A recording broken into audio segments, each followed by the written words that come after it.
Well, the important thing is to realize that there's four reasons that deals slip, stall.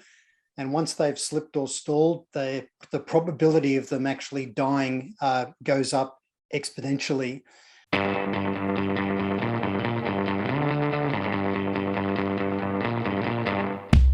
Hey, you got Tony Hughes back with me again. G'day, Tony. How are you? Hey, John, it's good to be speaking with you again. Great to have you, Tony. Hey, I've got a question. I'm getting bombarded with people now saying our deals are slipping or nothing ever happens. Our biggest competitors do nothing. That seems to be the big area. How do we address that? Well, the important thing is to realize that there's four reasons that deals slip, stall. So the first reason a deal slips is a lack of compelling commercial value in the eyes of the person that approves it. And one of the big mistakes most sellers make is they'll have a supporter that they may call their coach in the deal, the person that wants to buy from them. But eventually they have to go up in the organization to secure approval.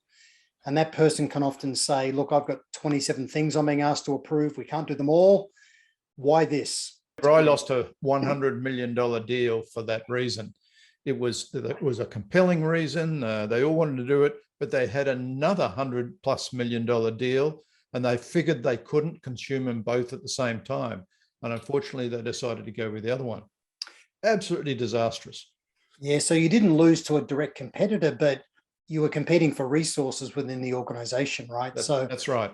And what often happens is that our person that we're depending on inside the customer organization, they have this meandering, waffling, weak answer to the question. So for all of the sellers or sales managers watching this, as a sales manager, ask your salesperson, with your deal that you're forecasting, finish these two sentences. For the customer, this deal is essential because, and the second sentence is, it pays for itself by. And if the rep can't answer it, I'm pretty sure the person inside the customer that's got to go to the CEO or CFO for approval will struggle as well.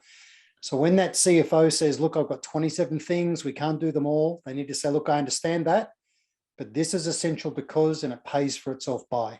That's the language of leaders. So that's the first reason still slip, lack of compelling commercial value. And I'm a broken record on this, but opening is the most difficult and most important phase of selling. And we need to open in a way that anchors that commercial value, not wait till we're 3/4 of the way through the deal while we're trying to identify it. So that's the first reason.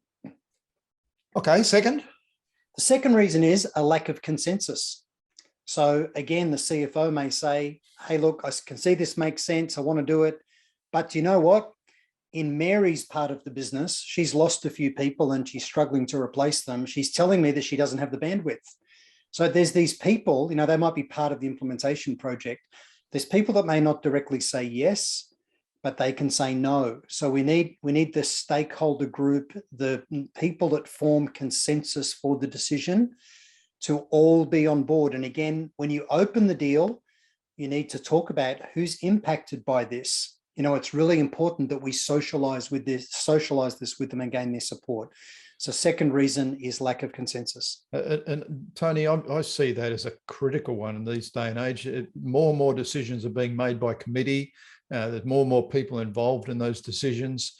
In our book, the Wentworth prospect, we really focused on that point because it's so important to me that we have to understand how decisions are made, and the salesperson has a lot of influence, if they know how to apply it, in helping an organization make a decision. Yeah. So it's not just will they make a decision and can they all agree, it's how can we help them get consensus and make that decision in the organization. That's so true. And the thing we know, it's typically not, some of the research says 7 people, that, it all depends. But the problem is, it's not 7 people, it's 7 groups of people. And it's all of the interplays of the politics and the competing agendas. The third reason that deals slip and stall is that we're not aligned with their process and timing for evaluation, selection, and procurement. And we need to make sure our own organization is aligned as well. There's, resources we need to secure. So developing a mutual plan with the customer, again, not at the end of the sales cycle when you're trying to close, but as early as possible, you think, hey, I want to work with you. This is what you're saying to the customer. I want to work with you to help you de-risk implementation. I've taken the liberty of putting together a bit of a project plan. I've thought about the things that will typically need to happen on your side and our side for you to be able to go live, manage the risks, and actually hit the date. And then you start to uncover these process issues. You uncover the people that are involved. So process alignment is really key. That's the third one. I totally agree. And you know, part of that issue in a lot of organizations is the fact that they're in late in the buying journey. The dialogue begins too late. And of course, they're not aligned then, because we want to go through a whole discovery and do a proper job of the selling process. But the customer's already gone way past that. Yeah, it's so true, John. And the last thing we want to do is to put additional process hurdles or negative thoughts into the head of our buyer. But if the reality is that procurement needs to be involved, legal needs to be involved, you know, the IT person needs to be involved, you know, they need to go and find a power user of the system, you know, before they'll be able to secure approval. The sooner we uncover these things and start to socialize and manage them, often things aren't necessarily linear. We can start running things parallel, but really important to ensure process alignment. And the fourth and last thing is something nasty happens, some nasty surprise. You know, the company gets acquired, They post bad results, a new CEO joins and says all bets are off. Maybe the person we're working with leaves the organization. Yep. So all of these nasty surprises, what we know is that the longer the deal drags on, the higher the probability that some nasty surprise can pop up. That's right. So if we anchor the deal right out of the gate with the commercial value of change, and then if we make sure that we're socializing this whole thing with the stakeholder group, all of those that form consensus, and that we truly understand their process and timing, then what will happen is there'll naturally be a sense of urgency on the customer side, and we minimize time killing our deal with some nasty surprise. And that's happened too many times to me in the past. It's something we all must strive to get our mind around managing. And I think you've outlined, you know, the key four things we have to think about.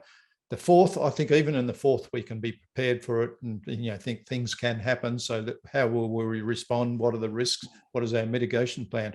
But all four of those, certainly the first three, we can put a lot of work into managing it and making sure we're ahead of the game. So thanks, Tony. Thanks, John. Really appreciated being on. The new page-turning sales novel, The Wentworth Prospect. In the words of one reviewer, it's B2B sales mastery delivered in an ingenious, engaging, and hugely entertaining way. Get it now at your favorite book retailer.